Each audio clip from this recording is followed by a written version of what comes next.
Nobody needs your money or you. Those words from my father's mouth carved into my heart like a knife. My own family rejecting me to my face at our Sunday dinner. I didn't cry. I didn't scream. I just smiled and nodded, already planning what they never saw coming. My name is Kayla Rivera, the reliable daughter, the responsible one, the family ATM they never appreciated. Growing up, I was the child who played by every rule. While other teens partied, I worked weekends at the mall. While they slept in, I maintained a 4.0 GPA. My parents, Victor and Helena Rivera, never missed a chance to remind me that hard work builds character. Yet somehow, that rule never applied to my sister. Camille was 5 years younger and their obvious favorite. When she failed classes, they hired tutors. When she wrecked her first car, they bought her another. When she wanted to start a business selling homemade jewelry, they funded everything. It lasted 3 weeks before she got bored. Camille has a creative spirit, my mother would say. She needs our support. What about my spirit? What about my dreams? After college, while friends moved back home to save money, I rented my own apartment. I ate ramen for dinner 3 nights a week. I built my tech consulting business from nothing. No loans, no family connections, no safety net. By age 27, I finally made it. 6-figure contracts, industry recognition, the ability to hire employees. For the first time, I had real money, the kind that could change lives, my life, maybe even my family's. I thought they'd finally be proud. Instead, they resented me. Every achievement became a competition I hadn't known we were having. Every success became a threat to their control. "Don't get too big for your britches," my father would say whenever I shared good news. "Remember where you came from," my mother would add, as if success might make me forget them. They had no idea I remembered everything, every dismissive comment, every comparison to Camille, every time they took my help for granted. But the worst was yet to come. A family dinner that would change everything. Before I tell you what happened next, let me ask you this. Have you ever given your all to people who couldn't see your worth? Have you smiled through the pain while family treated you like an outsider? If you've felt that knife twist in your heart, you'll understand every word of what I did next. Subscribe now. Not because my story needs to be heard, but because yours does too. Because sometimes the quietest revenge speaks the loudest. It was supposed to be a normal Sunday dinner. In the Rivera household, these weekly gatherings weren't optional. They were mandatory family unity events my parents enforced like military drill sergeants. I arrived 10 minutes early as usual. The moment I stepped into my parents' dining room, something felt off. The air was heavy. Conversation stopped. 3 pairs of eyes turned to me with rehearsed smiles that didn't reach their eyes. They were already seated, my father at the head of the table, my mother to his right, Camille to his left. The outsider's seat waited for me at the opposite end. I'd been sitting there since I was 12. "You're just in time," my father said, his voice carrying an edge I'd learned to recognize, the tone that meant I was about to be put in my place. I slid into my chair, noticing how they exchanged glances. My mother smoothed her napkin repeatedly. Camille smirked into her water glass. Dinner proceeded with forced small talk. My mother asked about my little business, the same way she'd been calling it little since I started it 3 years ago. I mentioned our newest client, a major tech company everyone would recognize. "That's nice, dear," she said, without looking up from her plate. Then my father cleared his throat. He raised his wine glass, and everyone except me followed suit.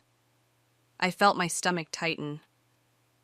"I think we need to address something tonight," he began, eyes fixed on me. "There seems to be a misunderstanding about your position in this family." "Kayla?" I froze, fork halfway to my mouth. "Your mother and I have noticed you've been different since your business started making money, acting like you're better than us." "I never." I started, but he cut me off with a raised hand. Let's get something straight tonight.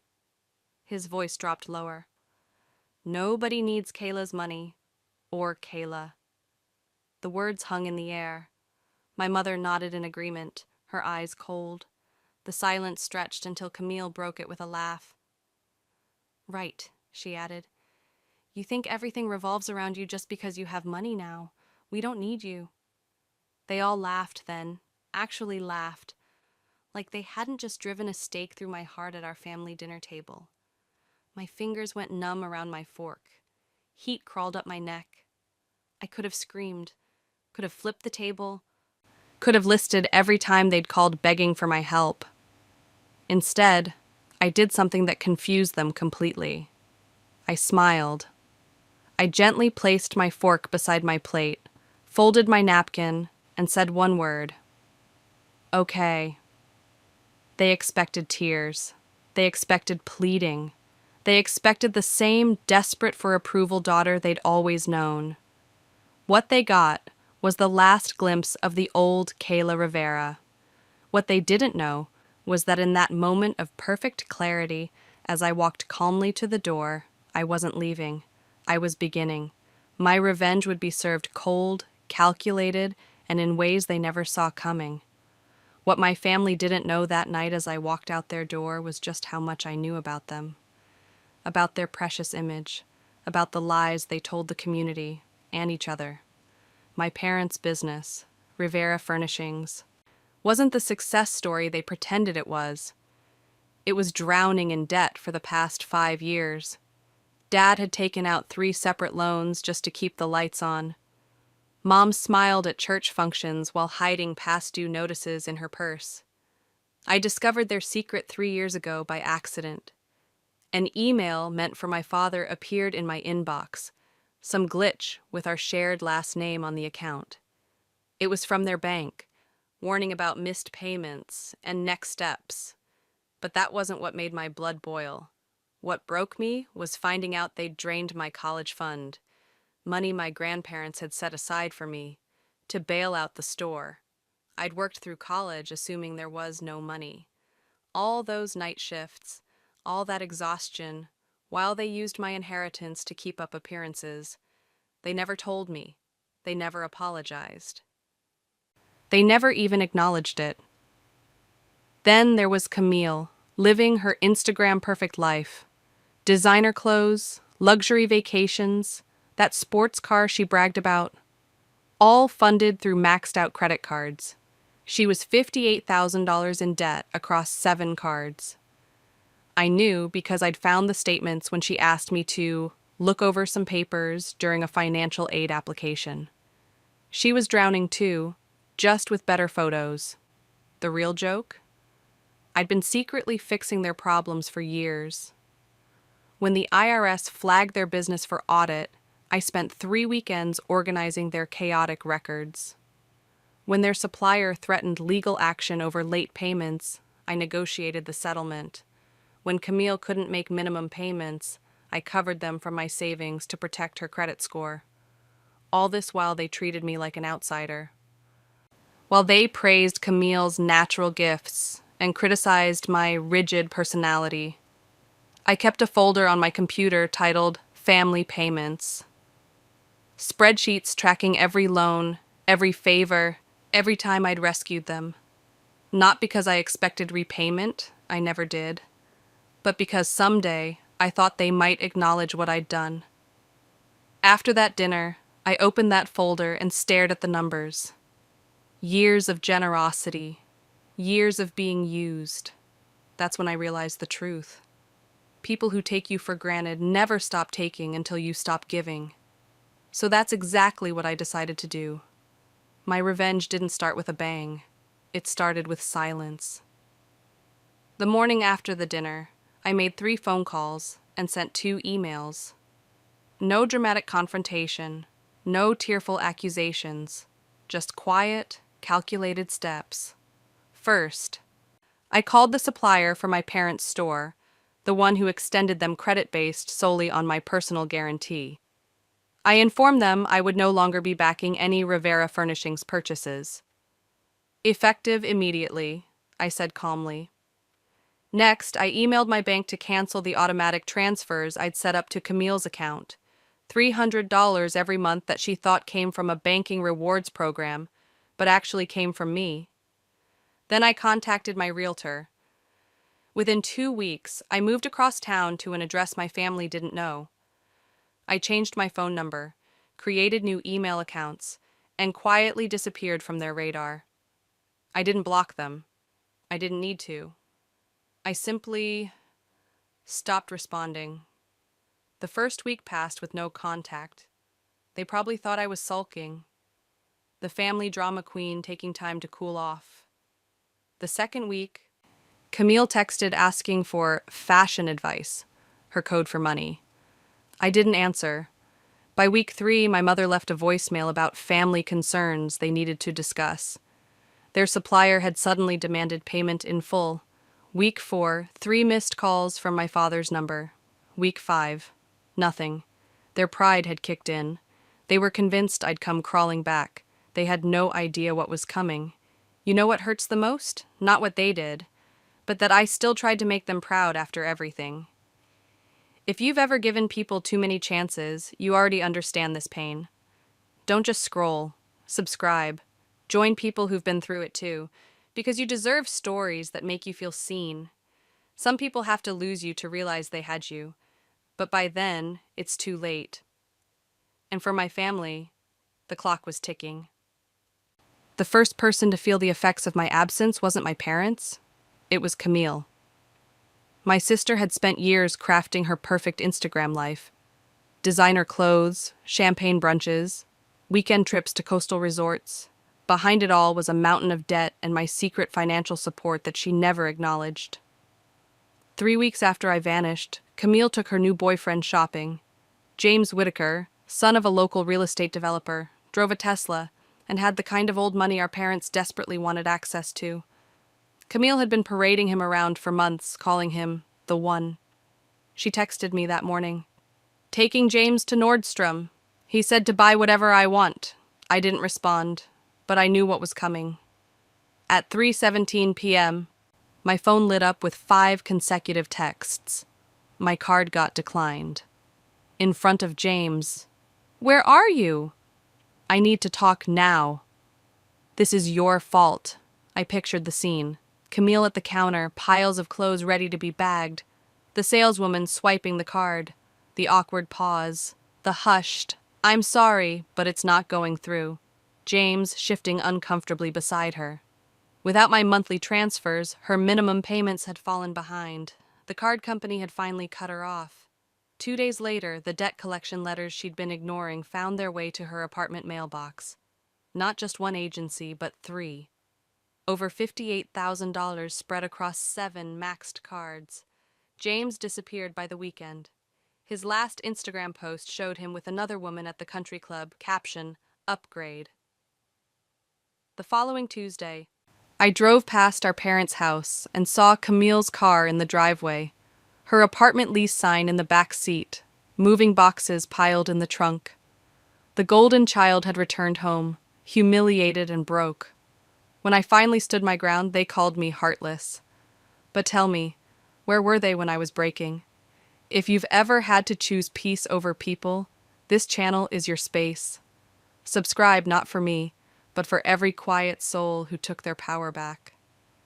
The first domino had fallen exactly as planned, but I was just getting started.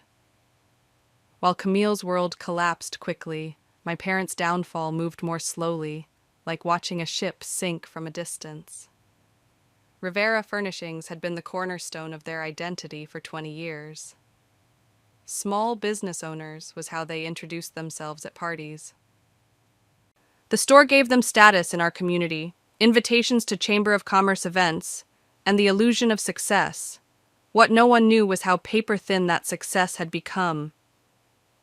4 weeks after I disappeared, their primary supplier, Meridian Wholesale, sent a formal letter terminating their credit arrangement, the same credit I had personally guaranteed for 3 years.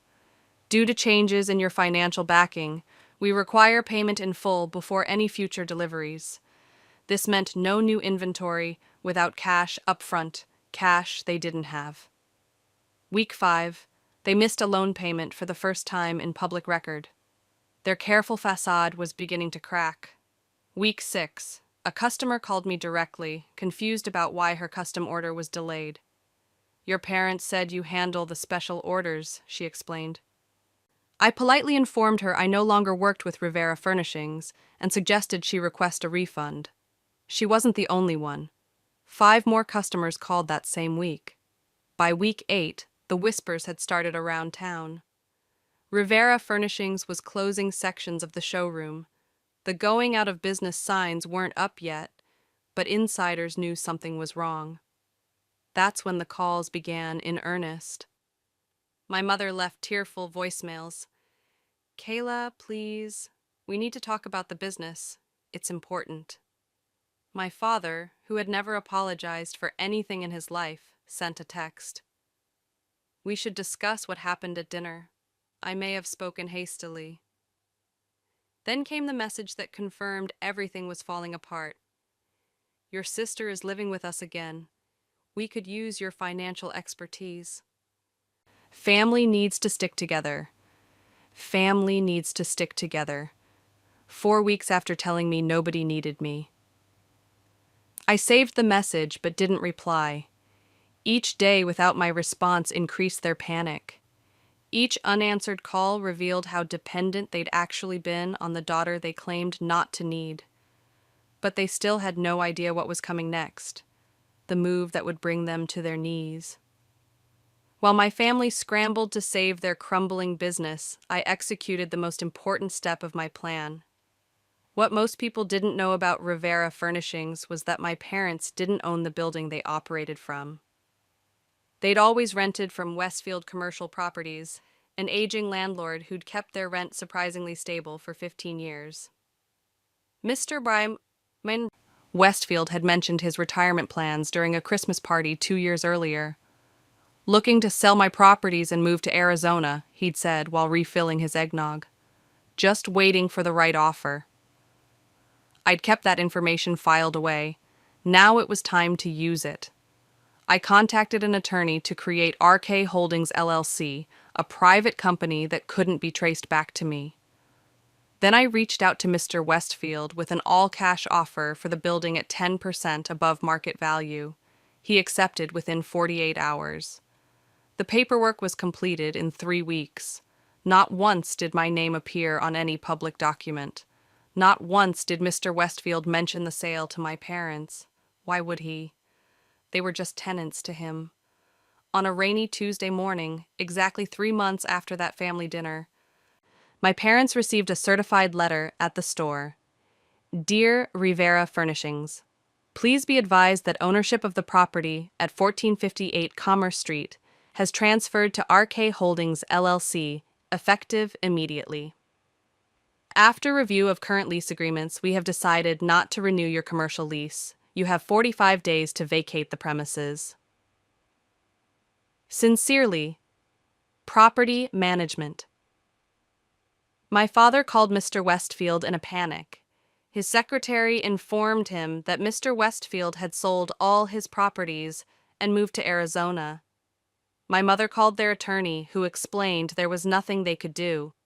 The new owner was within their legal rights. My father tried negotiating with the property management company I'd hired. They wouldn't budge. In desperation, they called Camille, hoping her boyfriend James might help. But James was long gone, and Camille had nothing to offer except more panic. That night, I drove past the store. The lights were on late.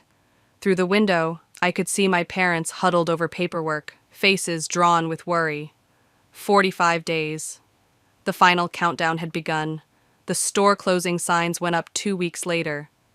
Without a new location lined up and no capital to move their inventory, my parents had no choice but to liquidate. Everything must go, prices slashed, all sales final.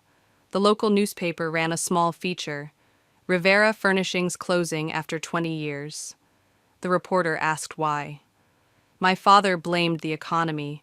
My mother mentioned changing shopping habits. Neither admitted the truth. they'd been failing for years, propped up by their daughter's silent support. Their church friends stopped by with casseroles and sympathy. The same people who'd heard my parents brag about their successful business now witnessed its collapse. The same people who'd heard them boast about Camille's talents now saw her back home, unemployed and bitter. The same people who rarely heard them mention me at all. The final liquidation brought in less than they needed. After paying suppliers and outstanding loans, they were left with almost nothing. 20 years of business, gone. Their social standing, damaged. Their confidence, shattered. They sold their second car. They canceled their country club membership. They started shopping at discount grocery stores. The lifestyle they'd maintained to impress others vanished within 6 weeks. And they still had no idea who bought their building. At night, I'd sometimes park down the street from their house, watching the lights go out room by room, earlier each evening as they cut back on electricity. The sprinklers no longer ran on their perfect lawn. Their gardener stopped coming. In their desperation, they started blaming each other. Neighbors reported hearing arguments through open windows. My mother blamed my father for poor business decisions. My father blamed my mother for excessive spending. Both blamed Camille for adding financial burden. Not once did they wonder if their treatment of me had consequences. When I finally stood my ground, they called me heartless. But tell me, where were they when I was breaking? If you've ever had to choose peace over people, this channel is your space. Subscribe, not for me, but for every quiet soul who took their power back. The stage was set for our final confrontation. Exactly 1 year after that family dinner, I made a move nobody expected. I sent them an invitation. Please join me for lunch, La Maison Restaurant, Saturday, 1 p.m. I chose La Maison deliberately. It was the upscale restaurant where they used to celebrate special occasions, without inviting me. The place where they'd held Camille's graduation dinner while I was too busy with work to include. My mother replied within minutes, "We'll be there." The desperation in those 3 words told me everything. I arrived early and requested a corner table with a view of the entrance. I wanted to see them before they saw me. I wanted to witness their unguarded moment of hope. At exactly 1:05 they walked in. My father looked 10 years older, his confident stride replaced by careful steps, shoulders hunched under an outdated suit that hung loose on his frame. My mother's designer clothes were gone, replaced by department store basics. Her hair, once professionally colored every 3 weeks, now showed gray at the roots, and Camille, my always perfect sister, looked like a different person. No makeup, no carefully filtered appearance, just exhaustion in her eyes and a defeated posture. They spotted me and froze collectively, as if coordinating their reaction. I saw the exact moment hope flickered across their faces, the belief that I would finally rescue them, that I would open my checkbook and make everything right. I gestured to the empty chairs. They approached like cautious animals, suspecting a trap but too hungry to walk away. "Kayla," my mother breathed, her voice catching. "You look wonderful." "Business is good," I replied simply. "We've missed you," my father added, reaching for warmth he'd never shown before. Camille just stared, silent for once. If you've ever been hurt by family, you know the moment when they finally see your value, only after they've lost everything. The moment they come back, not for you, but for what you can give them. Hit subscribe if you felt that bitter recognition, because what happened next would show them exactly who I'd become in their absence. We ordered drinks. Small talk stretched between us like thin ice, everyone afraid to step too heavily. My father cleared his throat. "Kayla, about what happened last year." "At the family dinner?" I finished for him. He nodded, uncomfortable. "When you said nobody needed my money or me?" "When all of you laughed?" My mother flinched. "We didn't mean—" "Yes, you did." My voice remained calm. "You meant every word. You just didn't expect consequences." Silence fell. The waiter brought our drinks. Nobody touched them. "We've had a difficult year," my father finally said, his voice low. "The business, the house, everything's been a struggle." "I heard," I replied. "If we could just discuss some options," he continued. "Family should help family." There it was, the request hidden inside a platitude, not an apology, not recognition of their cruelty, just the expectation that I would bail them out because of shared DNA. Camille leaned forward. "Look, we all said things—" "No," I interrupted. "You all said things. I stayed silent. Then I started doing things you never expected." I reached into my bag and pulled out a folder. Inside was a single document, the property deed to the building that had housed Rivera Furnishings for 20 years. I placed it on the table. "Do you know what this is?" My father glanced at it, confusion crossing his face. "It's the deed to your store's building," I said. "Or rather, the building your store used to occupy."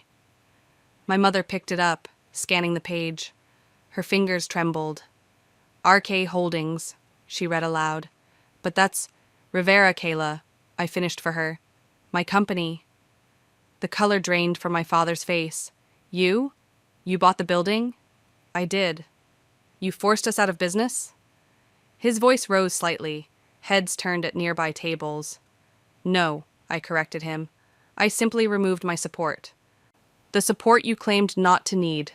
The business failed because it was already failing. The difference is I stopped saving it." My mother's eyes filled with tears. "Why would you do this to your family?" I looked at each of them, these people who shared my blood but never my worth. "I didn't do anything to you. I just stopped doing things for you." Camille's face twisted with anger. "You ruined our lives because of one comment at dinner? That's insane." I smiled calmly. "No, I ruined nothing. I simply believed what you told me. You said nobody needed my money or me. So I left.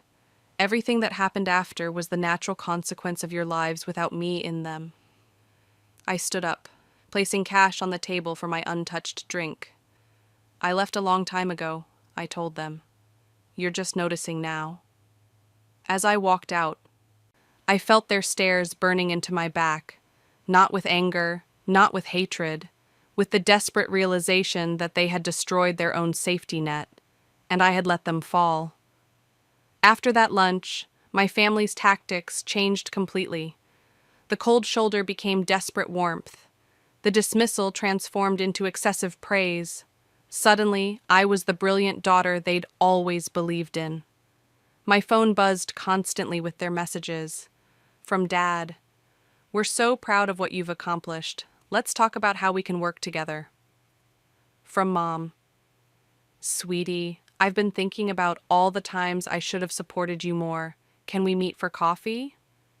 From Camille, "Hey sis, remember when we were kids and did everything together? Miss those days." Not one real apology. Not one acknowledgement of what they'd actually done. Just hollow compliments and manipulative nostalgia designed to reopen my wallet. When the messages didn't work, they tried public pressure.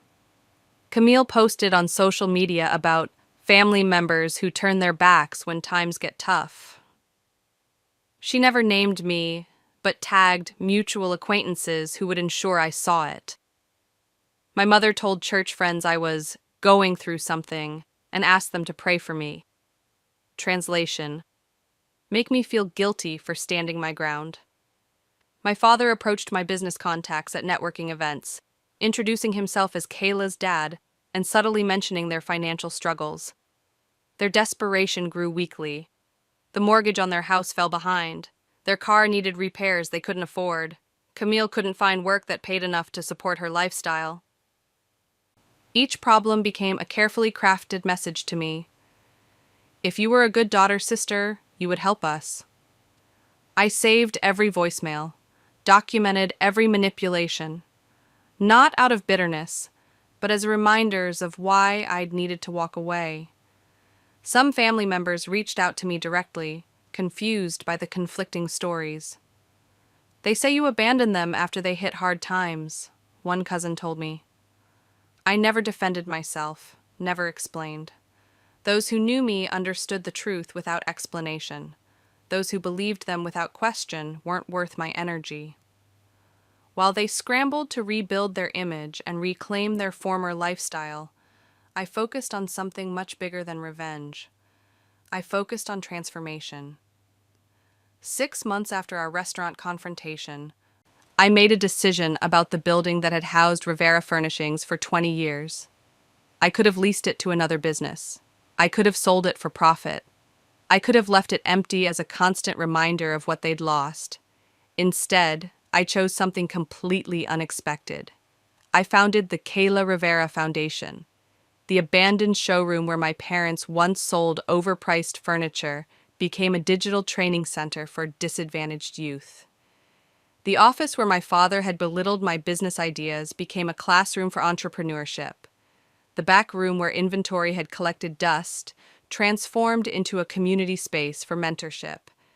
I hired experts to teach coding, digital marketing, business planning, and financial literacy, all the skills I had taught myself because nobody would help me. Free for any student who couldn't afford traditional education paths. The grand opening made local news. "Local tech entrepreneur launches community initiative," ran the headline, alongside a photo of me cutting a ribbon across the front doors. The building that once displayed my family name now showcased mine alone. The Kayla Rivera Foundation, in modern letters above the entrance, lit up at night for everyone to see. Of course, my family noticed. They couldn't miss it. The building stood on the main street through town. My father drove by 3 times on opening day, slowing his car each time but never stopping. My mother called that evening, her voice artificially bright. "I saw the news about your project. How wonderful. Perhaps we could get involved." "I've always wanted to help underprivileged children." Camille texted, "Trying to make yourself look good while making us look bad? Real mature." They still didn't understand. This wasn't about them anymore. It was about creating something meaningful from the wreckage of their rejection. About helping young people who, like me, had talent and drive but lacked support systems. Every student who walked through those doors would know their worth didn't depend on family approval. Every class taught skills for independence. Every mentorship built confidence that couldn't be taken away. My revenge wasn't taking everything from them. It was building something they could never claim as theirs. 3 weeks after the foundation's opening, they showed up unannounced. I was working late, reviewing curriculum with our lead instructor, when the front desk called. "Your family is here. They're insisting on seeing you."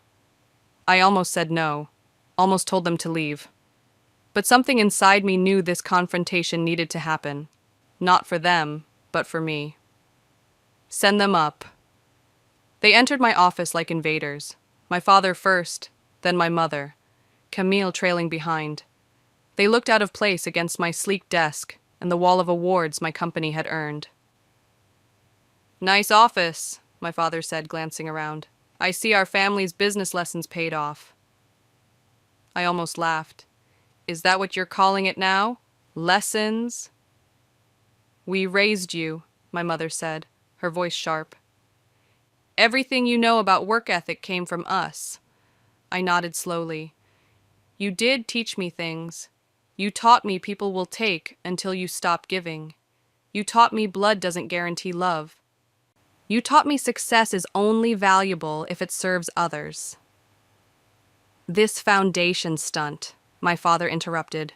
"We know what you're doing, making us look bad while you play community hero." "Is that why you think I did this?" Camille stepped forward. "You're punishing us. You got rich and decided to rub our faces in it. All because of one stupid family dinner." I opened my desk drawer and pulled out a thick folder, the one labeled Family Payments, that I'd kept for years. I placed it between us. "This isn't about one dinner. It's about a lifetime. I opened the folder. Inside were printed bank statements, money transfers, emails, years of documented financial support I'd given them, alongside their dismissive responses. 7 years of payments to keep your business afloat, I said, pointing to the first page. 4 years of covering Camille's minimum payments when she couldn't. I flipped to another section. 3 loans to Mom for emergency house repairs that were actually spa vacations. My mother's face paled. I have copies of everything. Every time you needed me but claimed you didn't. Every time you took while treating me like an outsider. We're your family, my father said, his voice lower now. Families help each other. No, I replied. Families support each other. Families acknowledge each other's worth. Families don't say, nobody needs you, when they've been taking from you for years. I closed the folder and stood up. I didn't ruin your lives out of revenge. I just removed myself from the equation. Everything that happened after was simply your lives, without me fixing your problems. Camille was crying now. So that's it? You're done with us forever? I looked at each of them, these strangers who shared my DNA but never my heart. I was done the moment you made it clear I wasn't family. I was just an ATM. What do you want? My father asked finally. An apology? Money back? Tell us what will fix this. Nothing, I said. There's nothing to fix. I'm not angry anymore. I'm just free. After they left that night, something unexpected happened. The weight I'd carried for years, the need for their approval, the hurt of their rejection, finally lifted completely. I felt lighter, calmer, more focused than ever before. The foundation thrived beyond my expectations. Within 6 months, we'd helped 37 students secure jobs in tech, most earning more than their parents. We expanded to a second classroom, then a third. Local businesses began approaching us about hiring our graduates. Tech companies offered equipment donations. The mayor presented me with the city's Community Impact Award at a ceremony my family wasn't invited to attend. My personal life transformed too. Without the drain of my family's constant needs, I had energy for real friendships. I joined a hiking group, started dating someone who valued ambition instead of being threatened by it, bought a house with a garden I actually had time to tend. I learned something valuable. Family isn't always blood. Sometimes it's the people who see your worth without needing to use it. My new circle included a retired teacher who volunteered at the foundation, a business partner who challenged me to think bigger, and students whose gratitude came without strings attached. Meanwhile, my biological family adjusted to their new reality. My parents downsized to a small rental house. My father found work managing someone else's store, hourly wages instead of ownership. My mother took a part-time job at a florist shop. Camille, surprisingly, showed the most growth, working steadily as an administrative assistant, paying off debts slowly but surely. When we passed each other in town, which happened occasionally in our small community, we exchanged polite nods. Not warm, not cold, just acknowledgement. I didn't hate them anymore. I just no longer needed them to need me. One Tuesday afternoon, I overheard a student telling her friend, "Miss Rivera taught me that your value doesn't depend on family approval." I hadn't actually said those words directly, but somehow she'd learned the most important lesson I could offer. That's when I realized my revenge had evolved into something far more powerful than I'd planned. It had become a legacy. When I finally stood my ground, they called me heartless. But tell me, where were they when I was breaking? If you've ever had to choose peace over people, this channel is your space. Subscribe, not for me, but for every quiet soul who took their power back. 2 years after that family dinner, I stood across the street from my parents' rental house, watching from my car. They had adapted to their new reality. The house was small but tidy, a far cry from the showcase home they'd once maintained for appearances. Dad's sedan had been replaced by a used compact car. Mom's garden was just a few potted plants on a modest porch instead of the manicured landscape she used to hire professionals to maintain. I watched my father carry groceries from the car, something he'd never done when they could afford delivery. My mother held the door, wearing clothes from a department store rather than her designer labels. They weren't destitute. They weren't suffering. They were simply living within their actual means for the first time. And there was something honest about it that their previous life had lacked. Camille had changed the most. I'd heard through mutual acquaintances that she was taking night classes in accounting. Her social media no longer showed lavish brunches and shopping sprees, but simple pleasures, a coffee with friends, a book she was reading, progress on her debt payoff journey. Last week she'd sent me a text, the first direct contact in months. I understand now. I'm sorry it took losing everything to see what I was doing. I hadn't replied. Not out of anger, but because some conversations need more than text messages. Some healing happens in silence. As I sat watching the house, I asked myself if my revenge had brought me peace. If making them feel what I had felt had fixed anything inside me. The truth was complicated. I hadn't found peace in their downfall. I'd found it in my own rise, in creating something meaningful from the ashes of rejection, in learning that family isn't defined by DNA but by genuine support. The students at my foundation, the colleagues who respected my work, the partner who loved me without conditions, they had become my real family. Sometimes people can only appreciate what they had after losing it completely. My parents and sister had finally learned to stand on their own without using me as their safety net.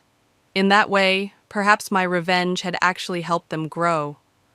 I started my car and drove away without them ever knowing I was there. Some chapters don't need dramatic closings. Some simply end with quiet acceptance. Sometimes revenge isn't about payback. It's about peace. And if this story touched you, subscribe right now. Because somewhere out there, another person is watching in silence, needing a reminder that they're not alone, and your one click might help them find it.